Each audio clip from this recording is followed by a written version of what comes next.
महागणाधिपतये नमः। सरस्वत्यै नमः।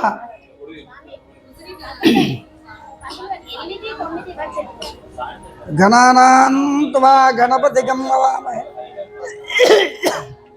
उपवस्त्रवस्तवं ज्येष्ठराजं ब्रह्मणां ब्रह्मणस्पत आनुशृण्वन्नोतिभिस्सेदसादनम् प्रणो देवी सरस्वती वाजेभिर्वाजनीवती धीनामवित्रयवतु वाग्देव्यै नमः। 8వ అధ్యాయం 7వ అధ్యాయంలో శివకేశవులు తలక విశిష్టత, శివుడికి విష్ణుమూర్తికి ఏ రకాల పువ్వులు పూజ చేయాలి, ఆ పువ్వుల వల్ల ప్రతిఫలం ఏమిటి, శాలిగ్రామ దానం వల్ల ఎటువంటి శక్తి కలుగుతుంది, ఇవన్నీ కూడా మనం తెలుసుకున్నాం. అలాగే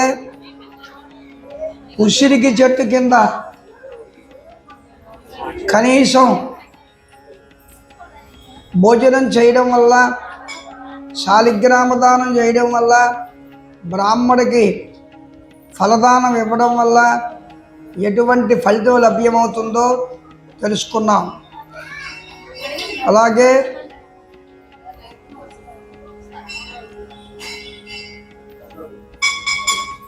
దేవతార్చన అంటే ఏమిటో తెలుసుకున్నాం.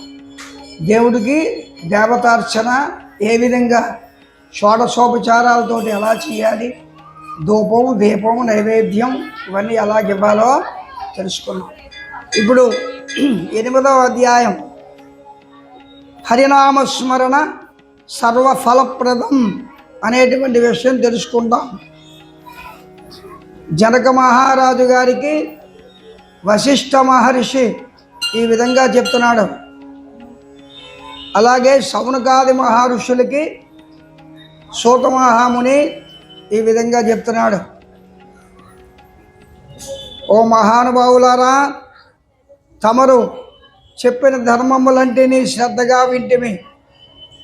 అందు ధర్మము బహు సూక్ష్మమనియు పుణ్యప్రదమైనది అనియు నదీ స్నానము, దీపదానము, ఫలదానము, అన్నదానము, వస్త్రదానము వలన కలుగుననియు చెప్పితిరి.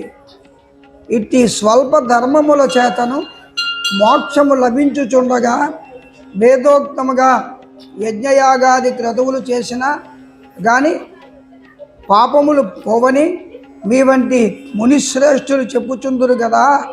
మరి తమరు ఇది సూక్ష్మములో మోక్షముగా కనబడుచున్నది నాకు అమిత ఆశ్చర్యముగా కలుగుచున్నది. దుర్మార్గులు కొందరు సదాచారములను పాటింపక వర్ణసంకరములను రౌరవాది నరకహేతువులకు మహాపాపములు చేయువారు ఇంత తేలికగా మోక్షము పొందుట వజ్రపు కొండను గోటితో పెతికించున్న వంటిది. కావున దీనిని మర్మమును విడమర్చి విశదీకరింపము అని ప్రార్థించుచున్నాను అని కోరాను. అయ్యా, ఏదో శాలిగ్రామదానం చేసినంత మాత్రాన, అలాగే దీపదానం చేసినంత మాత్రాన అనేక రకాల పుణ్యాలు వచ్చేస్తాయి అంటున్నారు కదా. మరి యజ్ఞయాగాది క్రతువులు చేసినటువంటి వాళ్ళు, యాగాలు, యజ్ఞాలు, అనేక రకాల దానాలు, ఎక్కువగా అన్నదానాలు చేసేటువంటి వాళ్ళందరికీ కూడా ఫలితం లభ్యమవుతున్నది. వీళ్ళకి వాళ్ళకి ఇద్దరికీ ఒకేలాగా ఫలితం లభ్యమవుతున్నది. తక్కువ చేసిన వాళ్ళకి ఏదో మామూలుగా సింపుల్గా దీపదానం చేసిన వాడికి అదే పుణ్యం లభ్యమవుతున్నది. యజ్ఞయాగాది క్రతువులకి కొన్ని కోట్ల రూపాయలు ఖర్చు పెట్టిన వాడికి అదే పుణ్యం లభ్యమవుతున్నది.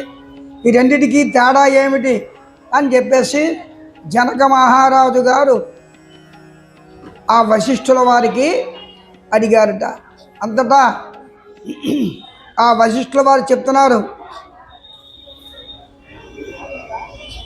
వశిష్ఠుల వారు చిరునవ్వు నవ్వి ఓ జనక మహారాజా, నీవు వేసిన ప్రశ్నలు సహేతుకంగా ఉన్నాయి. నేను వేదాంగములను కూడా పఠించి తిని వానిలో కూడా సూక్ష్మ మార్గాలు ఉన్నాయి. అవి ఏమనగా సాత్విక గుణం, రాజస గుణం, తామస గుణం అనే మూడు ధర్మాలు ఉన్నాయి సుమా అని చెప్తూ, సాత్వికము అనగా దేశకాల పాత్రలు మూడును సమకూడిన సమయందు సత్వమును గుణము జనించి ఫలవంతమైనటువంటి పరమేశ్వరార్పణము గావించి మనోవాక్కాయల కర్మల చేత వచ్చిన ధర్మము. ఆ ధర్మమును ఎంతయో ఆధిక్యత కలదు. సాత్విక ధర్మము సమస్త పాపాలను నాశనమునర్చి పవిత్రులు చేసి దేవలోక భూలోక సుఖములను సమకూర్చును. అయా సాత్విక ధర్మం అనేటువంటిది చక్కగా మనస్సుతో చేసేటువంటి ధర్మం. ఆ ధర్మాన్ని ఎవరైతే చేస్తారో అది సరైనటువంటి ధర్మంగా చక్కగా మంచి ఆధిక్యతను ప్రతిఫలాన్ని ఇస్తుంది. ముత్యపు చెప్పలో వర్ష బిందువు పడి దగదగ మెరిసి ముత్యమగు విధముగా సాత్వికత వహించి సాత్విక ధర్మంగా మార్చు గంగా, యమున, గోదావరి, కృష్ణ నదులలో స్నానము ఆచరించేటువంటి ప్రతిఫలం లభ్యమవుతుంది సుమా. ఈ సాత్విక గుణం చాలా గొప్పది. ఈ సాత్విక గుణం ఏంటంటే మనసు పెట్టి చేస్తాం. ఈ పని చేయాలి, సక్రమంగా చేయాలి, మనసు పెట్టి చేయాలి అనేటువంటి తృప్తితో చేసేటువంటి ఫలం ఇది. చక్కగా మంచి గుణాన్ని ఇస్తుంది. అలాగే చూడండి, మంచి వర్షాకాలంలోని స్వాతి చినుకు అంటారు. అది ఈ ముత్యపు చిప్ప మీద ఆ స్వాతి చినుకు పడి ముత్యంగా మారుతుంది. అది సాత్వికంగా చేసేటువంటి ధర్మం కాబట్టి చక్కగా ఆ మీద నుంచి చినుకు పడడం, ఆ ముత్యపు మీద చెప్ప మీద అది ముత్యంగా మారడం, అదే ముత్యం. ఆ ముత్యాన్నే మనం హారంగా వేసుకుంటుంటాం అని చెప్పేసి ఉదాహరణగా చెప్పారు. పంచభూతములు సప్త ధాతువులతో నిర్మించబడిన ఈ శరీరములోని ప్రాణము, జీవము పోగానే చర్మము, మాంసము ఇవన్నీ కూడా ఏర్పడతాయి. ఈ సాత్విక గుణం అనేటువంటిది చక్కగా ఉంటుంది అని చెప్పేసి చెప్పాడు. ఇక రాజసానికి వస్తే రాజస ధర్మం ఫలాపేక్ష కలిగి శాస్త్రోక్త విధులను విడిచి చేసిన ధర్మం. ఆ ధర్మం పునర్జన్మ హేతువై కష్ట సుఖాలను కలిగిస్తూ ఉంటుంది. రాజసం అంటే గొప్ప కోసం చేసేటువంటిది. కొంతమంది చూడండి, గొప్ప గురించి చేస్తారు. పెద్ద పెద్ద వేషాలు వేసుకొని నేను వచ్చేస్తున్నాను, ఇచ్చేస్తున్నాను అని చెప్పేసి చక్కగా వాళ్ళు ఏం చేస్తారంటే మనసు పెట్టి చెయ్యరు. గొప్ప కోసం చేసేటువంటి ధర్మం అది కేవలం రాజస్వం అనిపించుకుంటుంది. అలాగే తామస ధర్మం శాస్త్రాక్త విధులను విడిచి దేశకాల పాత్రలను సమకూడని సమయంబున డాంబిక చరణాచరణం చేయు ధర్మం. ఆ ధర్మం ఫలము నీయదు. దేశకాల పాత్రలు సమకూడినప్పుడు చేసిన తెలియక కానీ లేక తెలిసి కానీ స్వల్ప ధర్మం చేసినను గొప్ప ఫలమునిచ్చును. కొంతమంది తెలియకుండా చేసేస్తుంటారు. ఏదో ముక్తి మోక్షం వస్తుందని చెప్పేసి దీపదానం చేసేస్తారు. అదే ప్రతిఫలాన్ని ఇస్తుంది. దానికి తామస ధర్మం అని చెప్పేసి అంటారు. ఈ తామస ధర్మాన్ని దృష్టిలో పెట్టుకొని మనం ఏమీ తెలియక చేసేటువంటి ఆ నారాయణుడి తాలూకా సేవ అదే తామస ధర్మం. ఈ తామస ధర్మం గురించి అజామిలుడి తాలూకా కథ చెప్తున్నాడు. అజామిలుడు అనేటువంటి వాడు పూర్వకాలమందు కన్యానగరమున 4 వేదాలు చదివిన ఒక విప్రుడు గలడు. పూర్వకాలంలోని ఒక కన్యాకుబ్జము అనేటువంటి ఒక గ్రామంలోని ఒక విప్రుడు 4 వేదాలు కూడా క్షుణ్ణంగా నేర్చుకున్నటువంటి మహాపండితుడు ఒకడు ఉండేవాడు. అతని పేరు సత్యవ్రతుడు అనేటువంటి నామధేయం. అతనికి సకల సద్గుణరాశియగు హేమవతి అను భార్య కలదు. ఈ సత్యవ్రతుని తాలూకా భార్య హేమవతి. ఆ దంపతులు అన్యోన్యంగా ప్రేమ కలిగి అపూర్వ దంపతులని పేరు పడిరి. వాళ్ళు చక్కగా 4 వేదాలు జపించినటువంటి ఆ మహానుభావుడికి ఈ భార్య చక్కగా సేవలు చేస్తూ చక్కగా చూస్తూ ప్రేమగా చూస్తూ ఉండేది. ఆ దంపతులు చక్కగా ఉన్నారు. ఆదరాభిమానాలతోటి ఒకరి మీద ఒకరు ప్రేమాభిమానంతో కలిగి ఉన్నారు. ఆ దంపతులకి చాలా కాలం సంతానం లేక లేక లేక ఒక కుమారుడు జన్మించాడు. ఆ బాలునికి అతి గారాభం ఎక్కువైపోయింది. పెంచారు.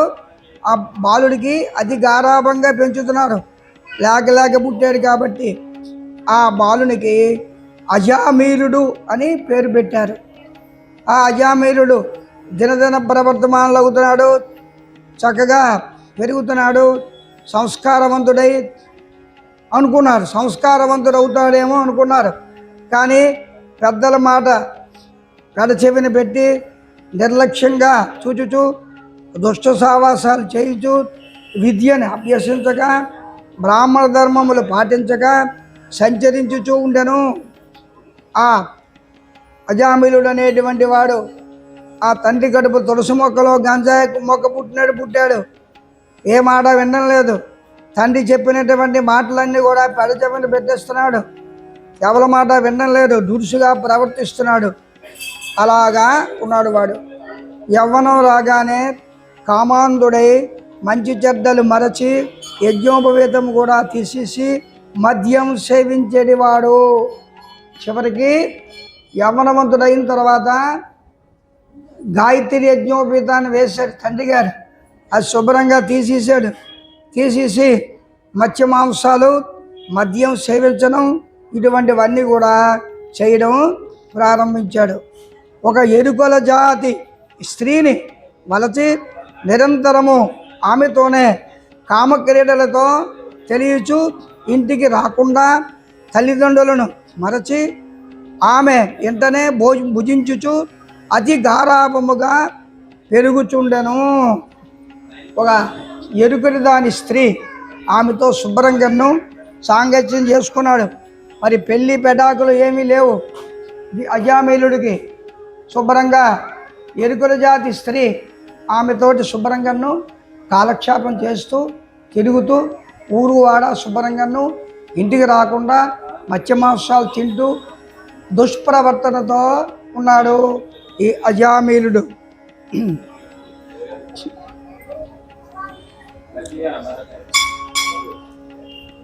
ఆమె వెంటనే భుజించుతున్నాడు. భోజనానికి కూడా రాకుండా ఆమె దగ్గరే ఉండిపోతున్నాడు పూర్తిగాను. అధిగారాభం అనేటువంటిది ఎట్లుండునో చూడండి. వింటివా రాజా, తమ బిడ్డలపై ఎంత అనురాగం ఉన్నను పైకి తెలియకుండా ఉండాలి. అంతేగాని గారాభాన్ని పెంచుతూ ముద్దు చేయడం వల్ల ఆ తాలూకా పిల్లలు దుష్ట శక్తులై దుష్టులుగా మారిపోతారు సుమా అని చెప్పేసి ఆ వశిష్ఠుల వారు ఈ జనక మహారాజు గారికి చెప్తున్నారట. ఆ కావున ఈ అజామీలుడు కులభ్రష్టుడు కాగా వాని బంధువులు అతనిని విడిచిపెట్టారు. ఎప్పుడైతే కులభ్రష్టుడు అయిపోయాడు, తన జాతి స్త్రీని వివాహం చేసుకుంటే వెంటనే వాడికి విలువ ఉన్ను. ఏం చేశాడు? ఒక ఎరుకల జాతి స్త్రీని వివాహం చేసుకున్నాడు. అందుకు వీడికి కులభ్రష్టుడు కావున ఏం చేశారంటే శుభ్రంగా వీడికి జాతిలోంచి వెలివేశారట. అందుకు అజామీలుడు రెచ్చిపోయి వేట వలన పక్షులను జంతువులను చంపుతూ కిరాత వృత్తి జీవించుచుండెను. మరీ రెచ్చిపోతున్నాడు. ఎప్పుడైతే కులంలోంచి వెలివేశాడో నాకు మరీ స్వేచ్ఛ ఎక్కువ అయిపోయింది అని చెప్పేసి అడవికి వెళ్ళాడు. తన ప్రేమికురాలతోటి అడవికి కూడా వెళ్ళిపోయి అక్కడ అనేక రకాలైనటువంటి జంతువులని వేటాడుతున్నాడు, పక్షుల్ని వేటాడుతున్నాడు. ఆ పెద్ద అగ్ని వేసి అగ్నిలో ఆ పచ్చిగా ఉండేటువంటి ఆ పక్షుల్ని జంతువుల్ని కాల్చుకొని తినేస్తున్నాడు. ఏమిటి చేసింది? తన భార్య ఏం చేసిందిట? తేనె పట్టుకై చెట్టెక్కి తేనె పట్టు తీయబోయిగా కొమ్మ విరిగి కింద పడి చనిపోయింది.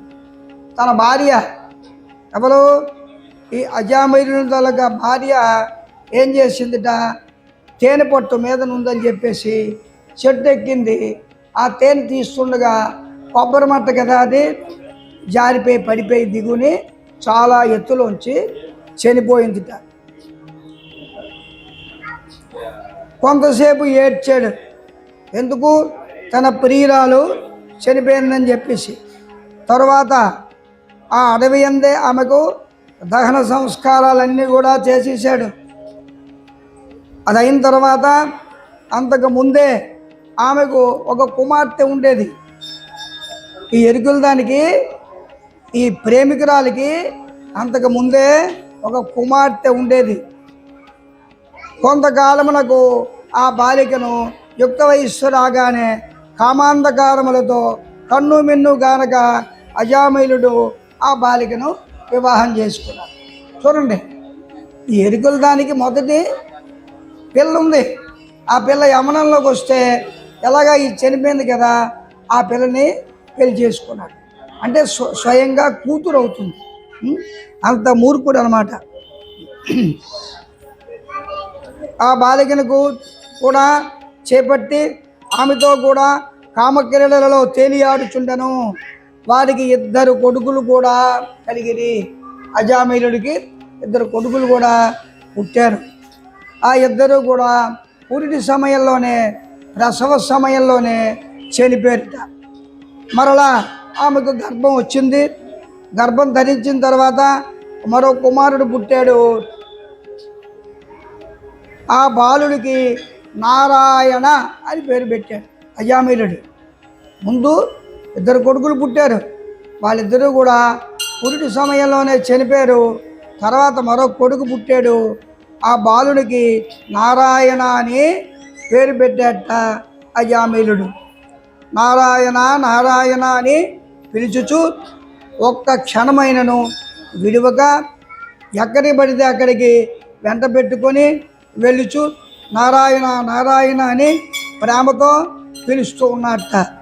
కానీ నారాయణ అని స్మరించడం వల్ల తన పాపములన్నీ కూడా నశించిపోయాయి. అందుకే పూర్వం ఏం చేసేవాళ్ళంటే, పిల్లలు పుట్టగానే దేవుడి పేర్లు పెట్టేవాళ్ళు. నారాయణ, వెంకటేశ్వర, సూర్యనారాయణ, నీరజ, నిగమ అమ్మవారి పేర్లు. ఆ పెట్టడం వల్ల ఏంటంటే, మనం కనీసం దైవనామస్మరణ లేకపోయినా కనీసం ఆ పిల్లల పేర్లు పిలవడం వల్లైనా మనకి కొంత ముక్తి మోక్షం వస్తుందని చెప్పేసి పెట్టేవాళ్ళు. తన పాపములు నశించి మోక్షము పొందవచ్చునని మాత్రాన మాటి మాటికి కూడా నారాయణ నారాయణ అని పిలుచుచుండేవాడు. ఇట్లు కొంతకాలము జరిగిన తర్వాత అజామైలునికి శరీర పటుత్వం తగ్గి రోగగ్రస్తుడై మంచము పట్టి చావుకు సిద్ధముగా ఉండెను. అజామైలుడికి యమనం, ఇది బాల్యం, కౌమార్యం, యవ్వనం, ముసలితనం, ఇవన్నీ కూడా ఆశ్రమ ధర్మాలు ఉన్నాయి కదా. అయితే ఈయన యవనంలో ఉన్నప్పుడు చక్కగా మితిమీరి ప్రవర్తించాడు. ముందు భార్య చనిపోతే ఆ భార్యాదాలుగా మొదటి కుమార్తెను వివాహం చేసుకున్నాడు. ఆ వివాహం చేసుకున్న తర్వాత 2 పిల్లలు పుట్టారు. వాళ్ళు పురిట్లోనే చనిపోయారు. తర్వాత ఇంకో బాలుడు పుట్టాడు. వాడికి నారాయణ అని పేరు పెట్టాడు. ఇన్ని అయిపోయిన తర్వాత చివరికి వృద్ధాప్యం దాపురించింది. ఎప్పుడైతే వృద్ధాప్యం వచ్చిందో శరీరం శుష్కించుకొని పోయింది. మంచం పట్టేశాడు. చావుకు సిద్ధపడి ఉన్నాడు. ఒకనాడు భయంకర ఆకారములో పాశాది ఆయుధములతో యమభటులు ప్రత్యక్షమైరి. వారిని చూచి అజామిలుడు భయము చెంది కుమారునిపైనున్న వాత్సల్యము వలన ప్రాణములు విడవలేక నారాయణ నారాయణ అని ప్రాణము విడిచెను. చివరికి అజామిలుడు ఏం చేశాడంటే అమిత గారాభంగా పెంచాడు ఈ నారాయణ అనేటువంటి బాలుణ్ణి. ఎప్పుడైతే వీడికి వృద్ధాప్యం వచ్చిందో ఆ బాలుణ్ణి వదలలేకపోయాడు. పుత్రుణ్ణి ఇలా దగ్గరికి పిలుస్తున్నాడు, నారాయణ నారాయణ దగ్గరికి రా, నేను నా తాలూక శరీరం అనేటువంటిది పడిపోతున్నది, అనారోగ్యం ఎక్కువైపోయింది, నేను మరి బ్రతకను, కాబట్టి నీకు ఒక విషయం చెప్పాలనుకుంటున్నాను అని ఇప్పుడు నారాయణుడికి పిలిచాడు.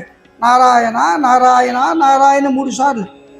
ఈ లోపల నారాయణ దగ్గరికి వచ్చేకల్లా ప్రాణం వదిలేశాడు అజామిలుడు తండ్రి. అజామిలుడి నోట నారాయణ అని శబ్దము వినబడగానే యమభటులు గడగడ వణికిపోయారు. అదే వేళకు దివ్యమంగళకారులు శంఖ చక్ర గదదారులు యగు శ్రీమన్నారాయణ తాలూకా దూతలు విమానములో అచ్చటికి వచ్చి, ఓ యమభటులారా, వీడు మావాడు, మేము వీరిని వైకుంఠానికి తీసుకొని పోవదము అని వచ్చితమి అని చెప్పి అజామిలుని విమానం ఎక్కించి తీసుకొని పోవచ్చుండగా యమదూతలు, అయ్యా మీరెవరు, వీడు అతి దుర్మార్గుడు, వీరిని నరకానికి తీసుకొని పోవదము, మేము వచ్చితమి అని వాళ్ళు చెప్పారట. కోరగా విష్ణుదూతలు ఇట్లు చెప్తున్నారు. ఎప్పుడైతే ఆ అజామిలుడు ప్రాణం వదిలేశాడో నారాయణ నారాయణ అని కుమారుని పిలిచి ప్రాణం వదిలేసిన తర్వాత విష్ణు భటులు వచ్చారు. వైకుంఠం నుంచి విష్ణు భటులందరూ కూడా వచ్చారు. వచ్చి పుష్పక విమానం మీద ఆ వైకుంఠానికి తీసుకెళ్ళిపోతున్నారట. తీసుకెళ్ళిపోతుంటే ఈ లోపని ఈ నరకం నుంచి యమగంగలు వచ్చారట. వచ్చి మీరేమి వైకుంఠానికి ఆయన పట్టుకుపోతున్నారు, అది వల్ల కాదు, ఆయన ఎన్నో అగత్యాలు చేశాడు, దుర్మార్గపు పనులన్నీ కూడా చేశాడు, అటువంటి వాడిని మీరు వైకుంఠానికి పట్టుకెళ్ళడానికి వీలు లేదు అని చెప్పేసి వాళ్ళు అన్నారట. ఇక వాళ్ళు వీళ్ళు కూడా వాదోపవాదాలు చేసుకుంటున్నారు, దెబ్బలాడుకుంటున్నారు. ఈ వైకుంఠవాసులు ఈ నరకం నుంచి వచ్చేటువంటి వాళ్ళు అజామిలుల గురించి నరకానికి తీసుకెళ్దామా స్వర్గానికి తీసుకెళ్దామా అని చెప్పేసి ఈ నారాయణ నారాయణ అన్నాడు. కాబట్టి ఈ విష్ణు భక్తులు ఆల్రెడీ ఆయన్ని తీసుకొని ఇక్కడికి వైకుంఠానికి వెళ్ళిపోయారట. ఇది ఇలాగుండగా వానికి మాకు ఇటువంటి అభిప్రాయ భేదాలు ఉన్నాయని చెప్పేసి బాధపడుతూ చివరికి, అయ్యా అజామిలుని విమానం ఎక్కించి తీసుకొని పోవచ్చుండగా యమదూతలు, అయ్యా మీరెవరు, వీడు అతి దుర్మార్గుడు, వీనికి నరకమే ప్రాప్తించును, అందుకు మేము తీసుకెళ్ళడానికి వచ్చితిమి, వానిని మాకు వదలండి కోరగా అప్పుడు విష్ణుదూతలు చెప్తున్నారట. ఆ విష్ణుదూతలు 9వ అధ్యాయంలో చెప్తున్నారట ఈ విధంగా. 9వ అధ్యాయం ప్రారంభ. ఓ యమదూతలారా, మేము విష్ణుదూతలము వైకుంఠము నుండి వచ్చితిమి. మీ ప్రభువగు యమధర్మరాజు గారు ఎటువంటి పాపాత్ములను తీసుకొని రమ్మని మిమ్ములను పంపెను అని ప్రశ్నించిరి. ఓ యమదూతలారా, మేము విష్ణుదూతలమే, వైకుంఠానికి పట్టుకొని వెళ్ళిపోతున్నాం, మేము మీరెందుకు వచ్చారు? యమధర్మరాజు గారు మిమ్మల్ని పంపించారు కదా, పాపాత్ములను తీసుకెళ్తారు, ఈయనేం పాపం చేశాడు అని చెప్పేసి అడిగేట. అందుకు జవాబుగా యమదూతలు, విష్ణుదూతలారా, మానవుడు చేయు పాపపుణ్యాదులు, సూర్యుడు, చంద్రుడు, భూదేవి, ఆకాశము, ధనుంజయాది వాయువులు, రాత్రింబవళ్ళు, సంధ్యాకాలం సాక్షులుగా ఉండి ప్రతిదినం మా ప్రభువు కడకు వచ్చి విన్నవించుచుందురు. ఈ సూర్యుడు, చంద్రుడు, నవగ్రహాలు ఇవన్నీ కూడాను మానవుడు ఏ దుష్కర్మలు చేస్తున్నాడో ఇవన్నీ కూడా వెళ్ళి యమధర్మరాజు గారికి చెప్తూ ఉంటారయ్యా. మా వాళ్ళందరూ కూడాను ప్రతిదినము కూడా మా ప్రభు దగ్గరికి వచ్చి ఇవన్నీ కూడా విన్నవిస్తారు. మా ప్రభువుల వారికి కార్యకలాపములను చిత్రగుప్తుడిచే చూపించి ఆ మనుషుని ఆ అవసాన దశలో మమ్మల్ని పంపి వారిని రప్పించను. పాపులు ఎటువంటి వారో వినుండు. అందుకు ఈ యమదూతలందరూ కూడాను ఇలాగా సూర్యచంద్రుడు, ఈ నవగ్రహాలు అందరూ కూడా చూస్తారట. చూసి మానవుడు ఏ ఏ పాపాలు చేస్తున్నాడు, ఎటువంటి దుష్కర్మలు చేస్తున్నాడు ఇవన్నీ చూసి ఆ ధర్మరాజు దగ్గరికి వెళ్ళి, అయ్యా వీడు ఈ పాపం చేశాడు అని చెప్పేసి చెప్తుంటే ఆ పక్కన చిత్రగుప్తుడు అనేటువంటి వాడు ఉండి అవన్నీ రాస్తూ ఉంటాడట. చిత్రగుప్తుడు చిట్ట అంటారు. పాపులు ఇటువంటి వారో పాపాత్ములు ఎలాగుంటారో ఆ విషయాన్ని చెప్తున్నాను అని చెప్పేసి ఇంకో ఇతిహాసం చెప్తున్నట్ట.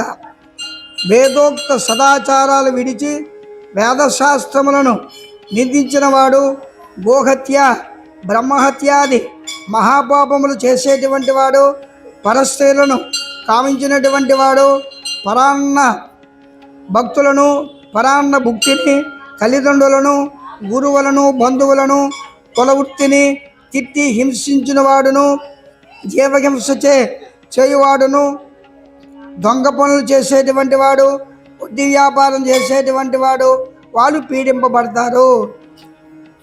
వేదోక్త సదాచారాలు విడిచి వేదశాస్త్రాలు యందు చదవక గోహత్యలు చేసినటువంటి వాడు, బ్రహ్మహత్యాది పాపాలు చేసేటువంటి వాడు, పరస్త్రీలను కామించినటువంటి వాడు, పరాన్న భుక్తులు, తల్లిదండ్రులను, గురువులను, బంధువులను, కులవృత్తిని తిట్టి హింసించిన వాడును, జీవహింస చేసేటువంటి వాడును, దొంగ పద్ధతులతో వడ్డీలు పెంచి ప్రజలను పీడించేవాడును, జారత్వం, చోరత్వం, భ్రష్టులకు వారును, ఇతరుల ఆస్తిని స్వాహా చేసేటువంటి వాడు, శిశుహత్య చేసేటువంటి వాడు, శరణన్నవానికి కదలకుండా బాధించేటువంటి వాడు, చేసేటువంటి వాడు ఇవన్నీ కూడా పనికిరానటువంటి పనులు. అటువంటి వాడు యమలోకానికి వెళ్తాడు. పెండిండ్లు శుభకార్యాలు జరగనివ్వక అడ్డు తగిలినటువంటి వాడు పాపాత్ముడు. అలాగే వారు మరణించగానే వెంటనే వాళ్ళకి ఎటువంటి దహన సంస్కారాలు చేయకుండా ఉండేటువంటి వాడు. ఇవన్నీ కూడా ఈ ధర్మాలని కాపాడకుండా చేసేటువంటి వాడు అనేటువంటి వాడు ఈ అజామీలుడు అనేటువంటి వాడు బ్రాహ్మణుడవై పుట్టి దురాచారాలపై చేసి కులభ్రష్టుడై జీవహింసలు చేసి కామాంధుడై అనేక రకాలైనటువంటి కృత్యాలు, పాపపు కృత్యాలు చేసి విష్ణులోకమునకు ఎట్లు తీసుకొని పోవుదురు. అజామీలుడు చేసినటువంటి పాపాలు ఇవన్నీ కూడా చెప్తున్నారు ఎవరు? ఆ యమకింకరులు, యమధర్మరాజు తాలూకా వాళ్ళు. అయ్యా ఈ అజామీలుడు చేసినటువంటి పాపాలు మీకు తెలీదా? పరమ పాపాత్ముడు వీడు. వడ్డీలు తిప్పేవాడు, దొంగతనం చేసేవాడు, దారి కాసి ప్రతి బాటసారులకు కొట్టేవాడు, పచ్చి మాంసాన్ని తినేటువంటి వాడు, నరమాంసం తినేటువంటి వాడు, బహుభార్యత్వాన్ని నడిపేటువంటి వాడు. అటువంటి వాడి అజామీలుడు.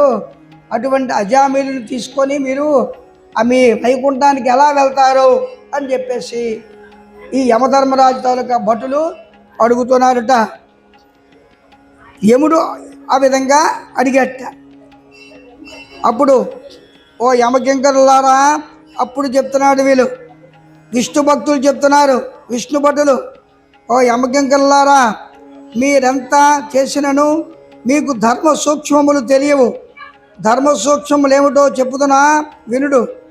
సజ్జనులతో సహవాసము చేయువారును, జప దాన ధర్మములు చేయువారును, అన్నదానము, కన్యాదానము, గోదానము, శాలిగ్రామ దానము చేయువారును, అనాథ ప్రేత సంస్కారము చేయువారును, అనాథ ప్రేత సంస్కారం అంటే ఇప్పుడు చనిపోతారు ఎవరైనా, చనిపోతే వాళ్ళ దగ్గర డబ్బులు ఉండవు, దగన సంస్కారానికి కూడా వాళ్ళ దగ్గర డబ్బులు ఉండవు. అటువంటప్పుడు ఎవడో ఒక మహానుభావుడు వచ్చి ఆ ప్రేతకి దహన సంస్కారం చేస్తే వాడికి మంచి ముక్తి కలుగుతుంది.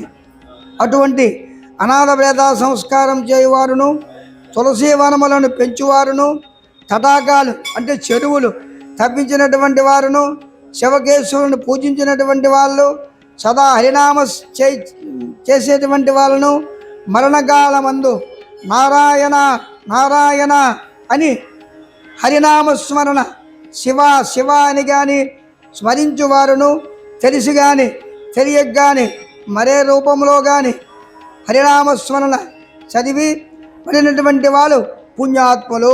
కాబట్టి అజామిలుడుకు ఎంత పాపాత్ముడైనప్పటికీ మరణకాలములో నారాయణ నారాయణ అనేటువంటి శబ్దాన్ని వాడాడు కాబట్టి మేము స్వర్గానికి తీసుకెళ్ళిపోతున్నాం అని చెప్పేసి ఈ విష్ణు భక్తులందరూ కూడా ఆ యమధర్మగా రాజు గారితో చెప్పారట.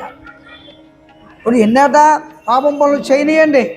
చివరికి ఆయన అవసాన దశలో తన కొడుకు పేరు నారాయణ నారాయణ నారాయణ అని 3 సార్లు అన్నాడు. కాబట్టి ఈ అజామీలుణ్ణి మేము పుష్పకం మీద వైకుంఠానికి తీసుకెళ్ళిపోతున్నాం అని ధర్మరాజు గారితో చక్కగా చెప్పారట ఈ వైకుంఠవాసులు. అజామీలుడు విష్ణుదూతల యమదూతల సంభాషణలు ఆలకించి ఆశ్చర్యముంది. ఓ విష్ణుదూతలారా, పుట్టిన నాటి నుండి నేటి వరకు నారాయణ పూజ కానీ వ్రతములు కానీ ధర్మములు కానీ చేసి ఎరుగను. అజామీలుడు తప్పు ఒప్పించుకున్నాడు. అయ్యా, నేను పుట్టినలాగా ఇది కూడా అతి గారాభంగా పెరిగాను, అనేక దుష్కర్మలు చేశాను, తల్లిదండ్రులు పట్టుకొని కొట్టాను, తిట్టాను, పెద్దలకి గౌరవించలేదు, కార్తీక మాసంలో కనీసం ఎప్పుడూ కూడా ఒక దీపం కానీ ధూపం కానీ నైవేద్యం కానీ పెట్టలేదు, కనీసం ఒక బ్రాహ్మణుడికి దానం కూడా ఇవ్వలేదు, చివరికి అనేక రకాల దొంగతనాలు చేశాను. అలాగే సాక్షాత్తు సోదరి సమానుడు, కూతురు సమానుడు అయినటువంటి స్త్రీతో వివాహం చేసుకున్నాను.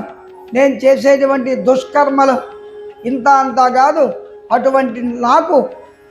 అటువంటి నేను అజామీలును అనేటువంటి వాడిని నాకు ఎందుకు వైకుంఠ ప్రాప్తి కలిగింది అని చెప్పేసి తనకి తాను ప్రశ్న వేసుకున్నట్ట. ధర్మములు కానీ ఎరుగను, వర్ణాశ్రమములు విడిచి కులభ్రష్టుడై నీచ కుల స్త్రీతో వివాహం చేసి సంసారం చేసి తిని ఆ కుమారుని నిందించున నారాయణ, నా కుమారుణ్ణి నారాయణ అని పిలిచినంత మాత్రమున నాకు ఇంత వైభోగమా అని చెప్పేసి ఎంతో ఆనందాన్ని పొందాట. నేను మామూలుగా ఆ స్త్రీకి పుట్టేటువంటి కొడుకు పేరు నారాయణ అని పేరు పెట్టుకున్నాను, అంత మాత్రాన నాకు ఇంత వైకుంఠ ప్రాప్తి కలిగిందే, నిజంగా నేను ఎంత ధన్యుణ్ణి అని చెప్పేసి ఎన్నో విధాలుగా ఆ తాలూకా నరక బాధల నుండి రక్షించి వైకుంఠమునకు తీసుకొని పోవచ్చున్నారు. ఆహా, నేనెంత అదృష్టవంతుణ్ణి అంటున్నట్ట అజామీలుడు. అంటే పాపకర్మలు చేసి కూడా నాకు వైకుంఠ ప్రాప్తి కలిగింది. నేను ఒక్కసారి నా కుమారుని దృష్టిలో పెట్టుకొని నారాయణ నారాయణ అన్నాను. ఈ నారాయణ శబ్దంలో ఓం నమశివాయ అనే పంచాక్షరి మంత్రంలో ఈ నారాయణ శబ్దంలో ఇంత విశేషం ఉందా అని చెప్పేసి నా పూర్వజన్మ సుకృతం ఇదంతను, నా తల్లిదండ్రులు చేసేటువంటి పుణ్యమే నన్ను రక్షించింది అని పలుకుచూ సంతోషముగా విమానమెక్కి వైకుంఠమునకు వెళ్ళెను. వెంటనే అజామీలుడు చక్కగా నేను చేసిన పుణ్యం కాదు ఇది, నా తల్లిదండ్రులు చేసేటువంటి పుణ్యం అది కాపాడింది అని చెప్పేసి అజామీలుడు చక్కగా విమానం ఎక్కి వైకుంఠానికి వెళ్ళెను. కావున ఓ జనక చక్రవర్తి, తెలిసి కానీ తెలియక కానీ నిప్పును ముట్టిన ఎట్లు బొబ్బలెక్కునో బాధ కలుగునో అట్లనే శ్రీహరిని స్మరించిన ఎడల సకల పాపాలు నశించును.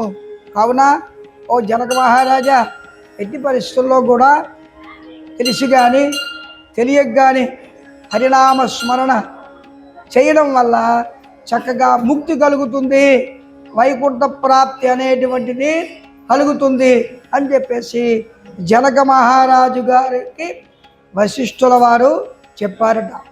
అదే విషయాన్ని సూత మహాముని ఈ నైమిషారణ్యంలో ఉండేటువంటి ఆ మునులందరికీ కూడాను సూత మహాముని చక్కగా చెప్పాడు.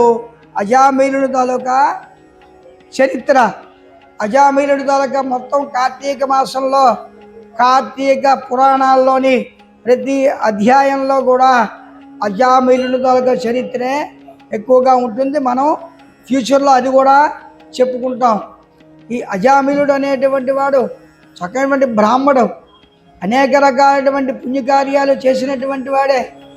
ఆయన తలకి కర్మ కానీ ఈ విధంగా దుష్టులు సావాసం వల్ల, అందుకే సావాస దోషం అంటారు. దుష్టులు సావాసం మనం చేస్తే ఆ దుష్టత్వమే ఏర్పడుతుంది. మంచి వ్యక్తులతో సావాసం చేయడం వల్ల మంచి ఏర్పడుతుంది. ఆ విధంగా అజామిలుడు తన జీవితాన్ని సార్థకత చేసుకున్నాడు. చివరికి వైకుంఠాన్ని పొందాడు సుమ అనేటువంటిది 9వ అధ్యాయంలో చెప్పడం జరిగింది. స్వస్తి ప్రజాభ్య పరిపాలయంతాం న్యాయేన మార్గేణ మయం మయేష గోబ్రాహ్మణేభ్య శుభమస్తు నిత్యం లోకా సమస్తా సుఖినో భవంతు సర్వే జనా సుఖినో భవంతు. కాయేన వాచా మనసేంద్రియైర్న వా బుద్ధ్యాత్మనా వా ప్రకృతి స్వభావాత్ కరోమి యద్య సకలం వరస్మై నారాయణాయేతి సమర్పయామి. తత్సబ్రహ్మార్పణమస్తు. సాత్వికత, తామసము, రాజసము ఈ 3 గురించి చెప్పాడు ఇందులో. సాత్వికత అంటే మంచి గుణములతో కూడుకున్నటువంటి వాడు సాత్వికుడు, మంచివాడు. దశరథ మహారాజు గారు, వశిష్ఠ మహారాజు, అలాగే అనేక రకాల యజ్ఞయాగాది క్రతువులు చేసేటువంటి వాళ్ళు, వీరందరూ సాత్వికానికి, వశిష్ఠుడు, వీరందరూ సాత్వికానికి వచ్చేటువంటి వారు. రాజసంతో చేసేటువంటి వాళ్ళు వేరేగా ఉంటారు. వాళ్ళు గొప్ప గురించి చేసేటువంటి వాళ్ళు రాజసం ఎక్కువగా ఉంటుంది. వాళ్ళు ఎవరి మాట వినరు, చెప్పినా సరే వినరు. తామసం అది కూడా ఇంచుమించు సాత్వికతనే చూపెడుతుంది. తామస గుణం అంటారు. వాడు చక్కగా వింటాడు. మంచి స్నేహితులు ఉంటారు, వాడికి మంచిని చేస్తూ ఉంటుంటాడు. గుణవంతుడు, చక్కగా మంచి కార్యాలు చేస్తూ ఉంటాడు. వాడు తామస గుణములు కలిగినటువంటి వాడు. అందుకే రజోగుణం, తామస గుణం, సాత్విక గుణం 3 గుణాలు కూడా ఉంటాయి.